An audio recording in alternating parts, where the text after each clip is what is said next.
Hola amigos de Colectivo Jefao. El día de hoy, domingo 12 de abril, estamos en nuestra tercera emisión del Café Literario Virtual. Tuvimos que hacerlo virtual porque ya les habíamos comentado respecto a la situación que vivimos en México y en todo el mundo.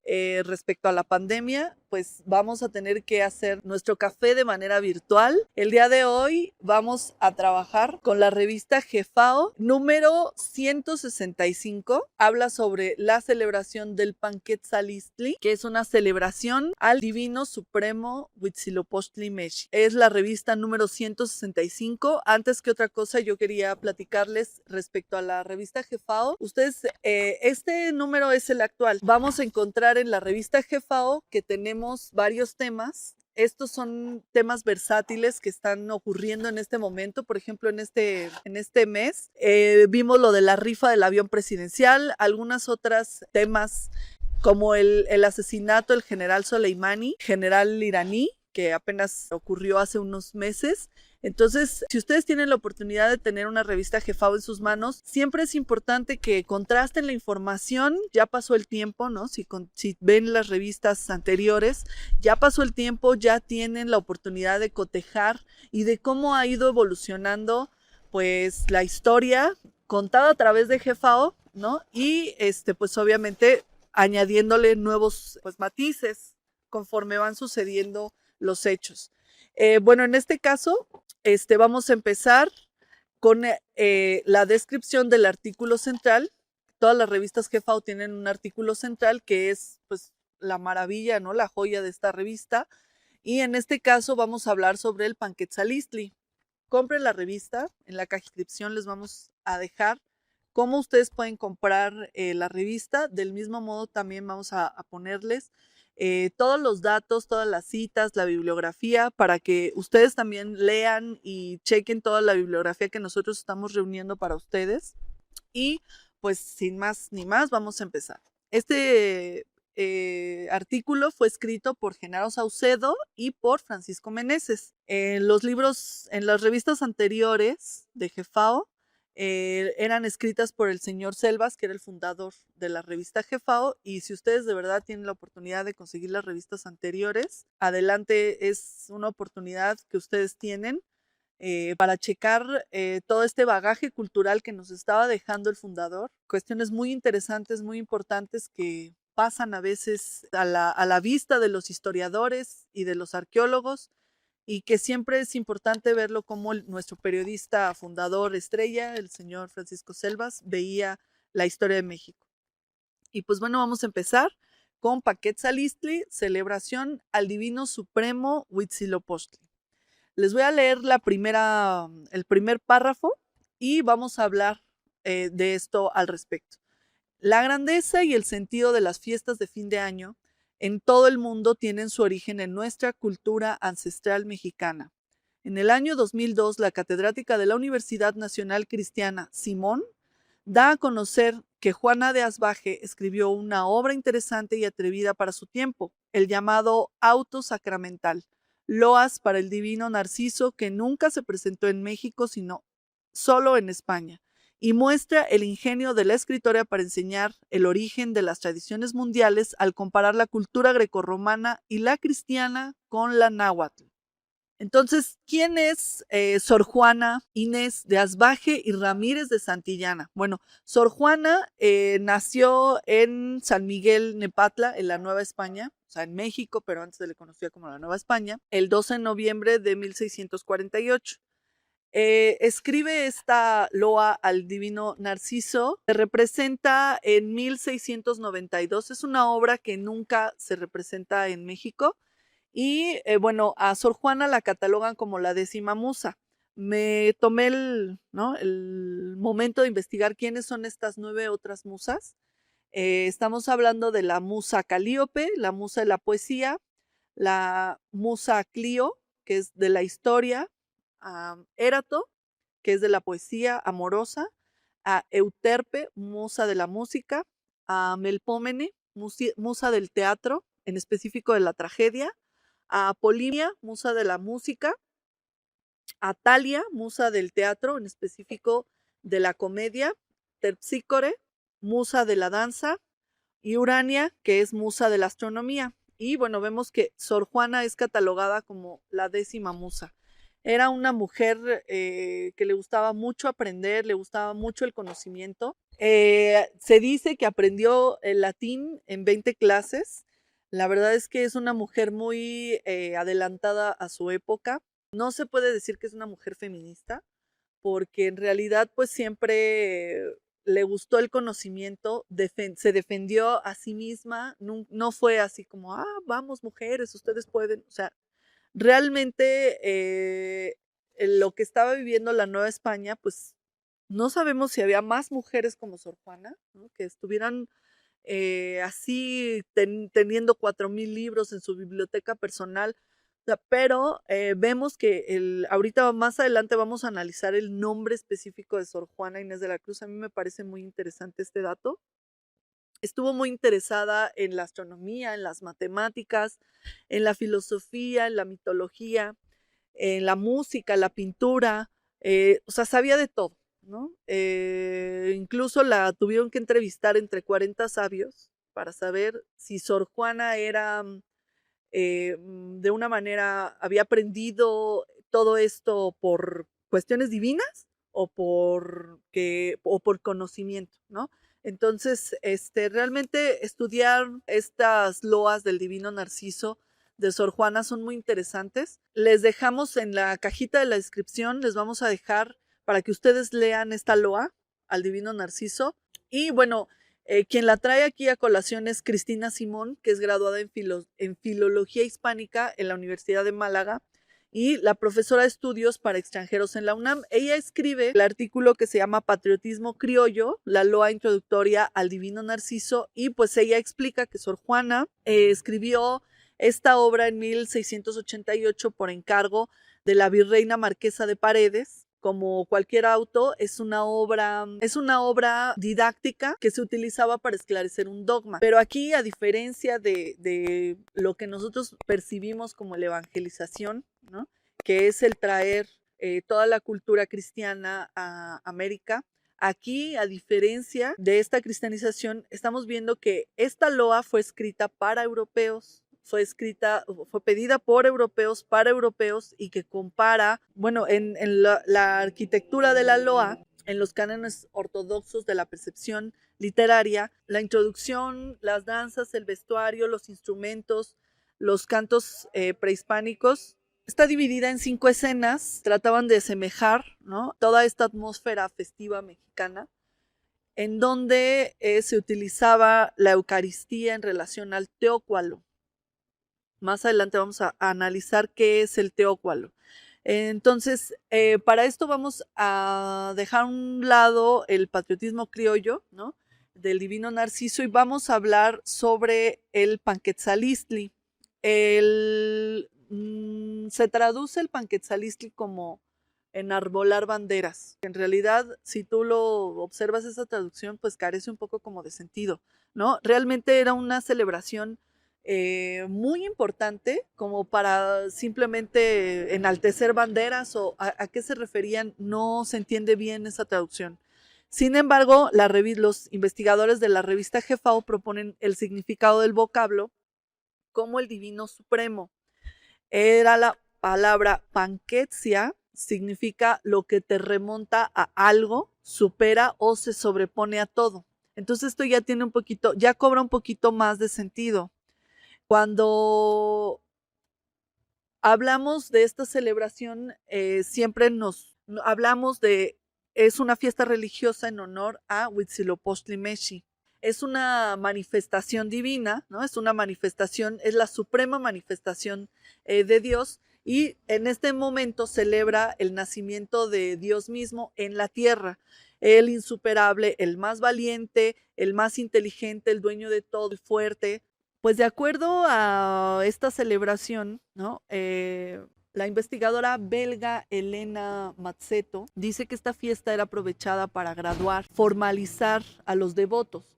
Entonces, pues realmente vemos que es una fiesta muy interesante en donde todo el pueblo participaba. Estaban los Ixiptla, que era el nombre de los estudiantes que se les daban a los devotos, ¿no? A los vicarios, a los auxiliares, a los iniciados. Entonces ellos hacían un recorrido al cual le llamaban Ipaina, que es un recorrido el cual proporcionaba al pueblo una especie de epifanía, que es un estremecimiento de la celebración, es un estremecimiento ante la celebración de algo divino que está, pues ahora sí que inundando la tierra. Entonces, realmente aquí esto, en el Códice Durán, por ejemplo, se dice que el Ipaina, ¿no? Es el veloz. Entonces podríamos nosotros resumir que es el camino veloz para llegar a Huitzilopochtli. Entonces todo el pueblo participaba de esta panquetzia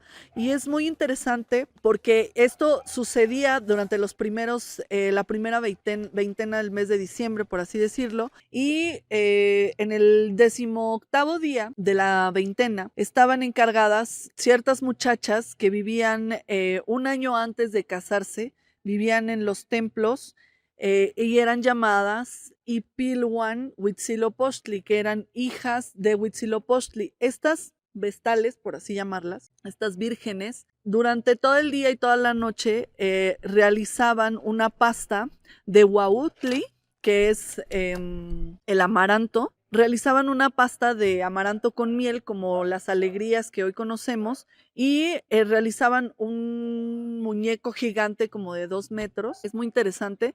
Y este muñeco gigante lo ofrecían y era convertido en teócualo, ¿no? Después, al siguiente día, ya en el 20º día de la Panquetzalistli, al amanecer, todo el pueblo estaba en ayuno, ¿no? Empezaban entonces a ofrecer el teócualo, que significa la asimilación. El cualo es la asimilación, digerir, absorber. Y el teócualo, teo viene de teotl, entonces el teócualo era la asimilación de todo este alimento, ¿no? Era como tener a Dios en persona. Este alimento, además, pues ustedes saben y deben de conocer las propiedades que tiene el amaranto. El amaranto tiene propiedades muy importantes tiene aminoácidos esenciales para el cerebro. Entonces, de hecho, después de la invasión de América estuvo prohibido cultivar el amaranto. Entonces, todo este ayuno, por así decirlo, que solamente era como una purificación de la gente, solamente comía el teócualo. Entonces era como si estuvieran comiendo la esencia de Dios, los aminoácidos del amaranto. Entonces, realmente aquí muchos historiadores, muchos antropólogos hablan pues de la antropofagia, ¿no? Que en este punto pues es muy distinto al proceso que yo les estoy platicando. El teócualo, el ofrecimiento que se hacía del amaranto y de la miel, todo lo que el amaranto representa por ser un cultivo solar, o sea, completamente, bueno, ustedes que estuvieron con nosotros en el taller de huertos urbanos, deben saber que el amaranto es un cultivo que prácticamente es un cultivo solar, necesita muchísimo sol, muchísima agua, es un alimento muy importante para los mexicanos. El hecho es que todo este amaranto, toda esta pasta se convierte en Huitzilopochtli, por así decirlo, y no tiene nada que ver con comerse a un ser humano o comerse a otra persona o comerse, ¿no? A Dios mismo. Entonces, realmente vemos aquí que todo el pueblo participaba comiendo en este ayuno que le llamaban Netehuetzalistli, ¿no? O era la purificación de la gente. O sea, realmente era un culto que toda la gente participaba, tanto las mujeres que hacían las hijas de Huitzilopochtli, ¿no? Tanto como los guerreros que hacían todo este recorrido, como el pueblo en general, ¿no? Aquí nos gustaría analizar un poquito el nombre de Sor Juana, relacionarlo con las Ipilhuan. Las Ipilhuan, que son las hijas de Huitzilopochtli, tienen en su etimología la palabra huan, ¿no? Podríamos nosotros asemejar o podríamos decir que Juana Inés es algo similar a Ipilhuan, porque Juan, ¿no? Significa compañero, correligionario, compatriota. Y en este sentido, Inés, que es de origen griego, significa casto o sagrado. Entonces vemos que hay una correlación entre el Ipilhuan y Juana Inés. Podríamos decir que Juana Inés, así como era inteligente, al haber hecho esta obra, ¿no? Las loas del divino Narciso, al hacer esta ingeniosa obra, podríamos decir que le muestra al europeo el origen de sus tradiciones y compara la cultura mexicana con la cultura grecorromana. Esto también lo aborda la catedrática de la Universidad Nacional, Cristina de Simón, y les vamos a dejar la descripción para que ustedes lo lean. Nos gustaría también que comentaran acerca qué les pareció, si ustedes festejan el 24 de diciembre el nacimiento del Niño Dios, ¿no? Que es también una manera, pues, de decir, es el nacimiento de Huitzilopochtli en la tierra. Si ustedes ponen nacimiento, ¿no? ¿Por qué ponen el nacimiento? Si se supone que Jesús había nacido en un desierto, ¿por qué ponemos musgo? ¿Por qué ponemos los patitos? ¿Por qué ponemos algo tan semejante a lo que es las tierras de Anáhuac y no algo semejante a donde se supone que nació Jesús, ¿no? Entonces, aquí vemos pues una correlación. Vemos que hoy en día incluso necesitaríamos que Sor Juana, ¿no? Nos venga a interpretar, nos venga a decir cómo eran las culturas antiguas y cómo hasta ahora vamos haciendo toda esta relación, y pues queda en nuestro bagaje cultural festejar el 24 de diciembre. Y pues para cerrar, este Panquetzalistli es una celebración que todo el mundo esperaba, ¿no? Justamente como ahora la Navidad, esperamos todo el tiempo estar reunidos con nuestras familias. Se recuerda la unión familiar, la sociedad, mismo género humano, ¿no? Dicen que todos nos volvemos más dulces, más compartidos, ¿no? Es una fiesta que además coincide con la celebración de Huitzilopochtli, con el sumo representante de la creación, el eternamente joven, ¿no? La palabra pan significa sobresalir, la palabra quetzá significa levantar, parar, listli, que es acción del verbo, o sea, es una acción, es un verbo, y podríamos decir que la fiesta del Panquetzalistli es sobresalir, trascender, sobreponerse, la fiesta de la gloria al divino supremo. Y vemos que hay celebraciones en todo el mundo, ¿no? Que también se asemejan a este tipo, a esta deidad, que a lo mejor en otras culturas se le llamaban de otra manera, como Adonis o como Osiris. Es también la representación de lo que va a perecer para después nacer de nuevo, ¿no? Para reverdecer, el renuevo, lo que es cuando empiezan a salir los brotes, ¿no? Digamos que es como algo que vamos a sobreponernos, se cierra el ciclo y vamos a empezar a reverdecer, a crecer. Muchas de las culturas arrojan, no sé, por ejemplo, todo a la basura, ¿no? Y entonces permiten que llegue todo lo nuevo. Es parte de lo mismo. Todos estos rituales de diciembre, todos estos rituales de Año Nuevo, ¿no? Se preparan, nos estamos como preparando para la renovación. Y pues de ahí es la importancia de la celebración del Sol Glorioso. Nos gustaría que adquirieran la revista para que checaran todos los aspectos astrológicos que también suceden en esos momentos, ¿no? Cuando pasa el sol que está en el nadir, en esos momentos, en el 21 de diciembre, la posición del sol es muy importante.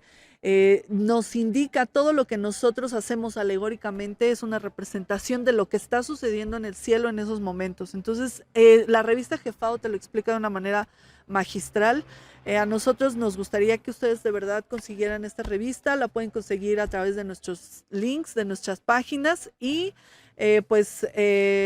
nos gustaría también escucharlos. Si ustedes festejan tienen algún ritual en específico, se deshacen de cosas, salen a bailar, no sé, si salen ¿no? Si salen a correr por toda la manzana con las maletas, ¿no? Si comen uvas, todas estas reminiscencias, todas estas formas de expresarnos, es de una o de otra manera, pues el recordar el nacimiento del señor Huitzilopochtli aquí en la tierra. Gracias por estar con nosotros, por acompañarnos en una emisión más del Café Literario. Nos vemos en nuestra próxima edición del Café Literario. Y pues eso es todo y nos vemos hasta la próxima.